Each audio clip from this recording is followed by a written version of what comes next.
സൃഷ്ടിപ്രഭാവം തനിക്കുണ്ടാകണേ എന്ന് ബ്രഹ്മദേവൻ അപേക്ഷിച്ചപ്പോൾ വൈകുണ്ഠമൂർത്തി തന്റേതു തന്നെയായ ഒരു പൂജാവിഗ്രഹം നൽകുകയുണ്ടായി.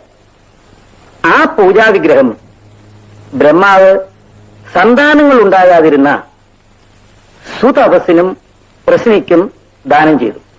അവരടുത്ത ജന്മത്തിൽ കശ്യപനും അതിഥിയുമായപ്പോഴും വീണ്ടും വസുദേവനും ദേവകിയുമായി ജനിച്ചപ്പോഴും അതേ വിഗ്രഹം പൂജിക്കാനുള്ള ഭാഗ്യം ലഭിച്ചു.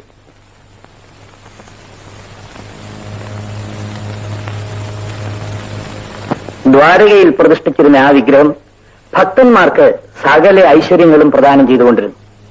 ഒടുവിൽ ശ്രീകൃഷ്ണ പരമാത്മാവ് സ്വർഗാരോഹണം ചെയ്യും മുമ്പ് ഉദ്ധവരെ വിളിച്ച് താമസിയാതെ ദ്വാരക സമുദ്രത്തിനടിയിലാകുമെന്നും അതിനു മുമ്പ് ആ വിഗ്രഹം എടുത്ത് സജ്ജനങ്ങൾ താമസിക്കുന്നിടത്ത് പ്രതിഷ്ഠിക്കണമെന്ന് ദേവഗുരുവായ ബൃഹസ്പതിയെ അറിയിക്കണമെന്ന് പറയുകയും ചെയ്തു.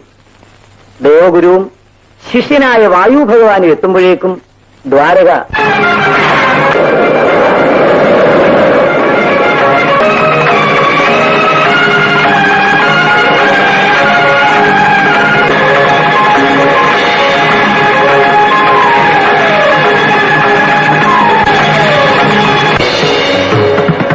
ഇവിടമാണ് ഈ വിഗ്രഹപ്രതിഷ്ഠയ്ക്ക് ഏറ്റവും അനുയോജ്യം. ഞാൻ പ്രചേതസുകൾക്ക് ഗീത ഉപദേശിച്ചത് ഇവിടെ വച്ചാണ്.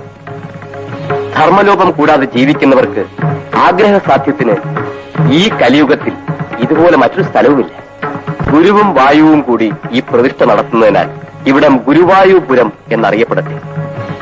ശുഭം ഭവിക്കട്ടെ.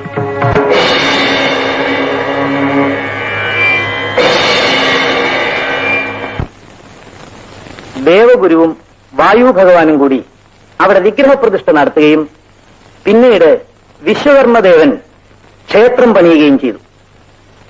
അങ്ങനെ ഈശ്വര ചൈതന്യത്തിൽ ലയിക്കുവാനായി ശ്രീകൃഷ്ണ പരമാത്മാവ് ദേഹത്തോടുകൂടി ഈ ഭാർഗവക്ഷേത്രത്തിലേക്ക് പോരുകയും സാക്ഷാൽ ഭൂലോക വൈകുണ്ഠമായ ഗുരുവായൂരിൽ കലിമലദോഷം ഏൽക്കാതെ ഭക്തന്മാരെ കാത്തുരക്ഷിച്ച് വാണരുളുകയും ചെയ്തു.